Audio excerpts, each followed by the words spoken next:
Hi. Okay. Okay. I'm going to admit it. I have a little bit of an obsession with the state of Hawaii. I mean, think about it. Look, I'm wearing a crazy shirt here, and I have quite a few of those.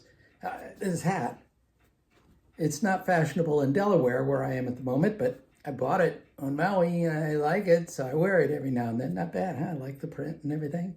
Right up there, you can't see it, but right over the door there, there's a Hawaiian flag on the wall sent to me by a friend in Hawaii. And then look at my writing. My very first book was about a journey from Portugal to territorial Hawaii. It wasn't even a state.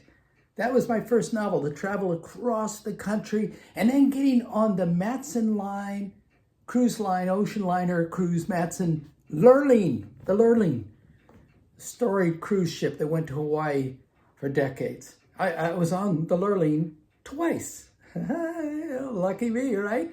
So American Nomad was about getting to Hawaii.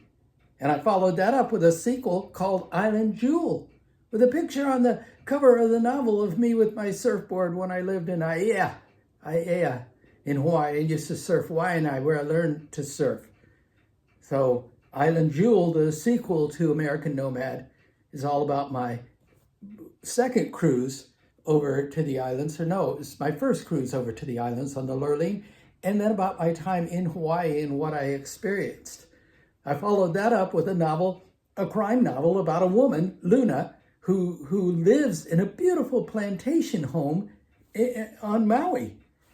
And that was so good that I wrote more about Maui and this character in a second sequel novel called Songs for the Soul. And that one has a lot of action in Lahaina, and my places there that I visited and so forth.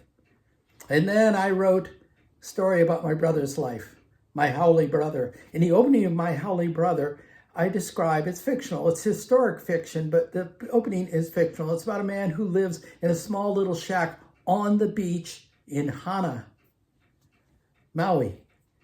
And I tell my family anytime they desert me, I'm going there and I'm going to move into that shack, and that's where I'm going to live out my life. So I wrote another book about Hawaii. I'm so proud of the fact, by the way, that I was on the island of Oahu when Hawaii became the 50th state in the Union. I was in elementary school. They gathered us out on the playground and they came out over the speakers and said, they're signing the paperwork right now. Hawaii is a state. And then they said the best thing I'd heard all day in my very young life. They said, no more school, go home. It was great. But I was there before it was a state. How many people can say that? And then live there when it became a state. I'm trying to think. There's got to be another novel, written novels about the sea, but at least 5 of my 10 novels have been placed on or around or deeply rooted in Hawaiian culture. I like it there. I spent a lot of time in Lahaina and was deeply saddened, not just by what happened to that historic village, but also I have friends there who lost everything, lost their homes, and it's kind of a tribute to them. Maybe someday I'll write a novel about their experience. It's just right now, Lahaina burning is still a little raw for me. It's going to take a while.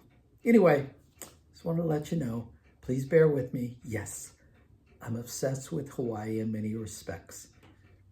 Don't ask me why I don't live there right now. That's another story. I hope you have a great day. Love you. Bye now.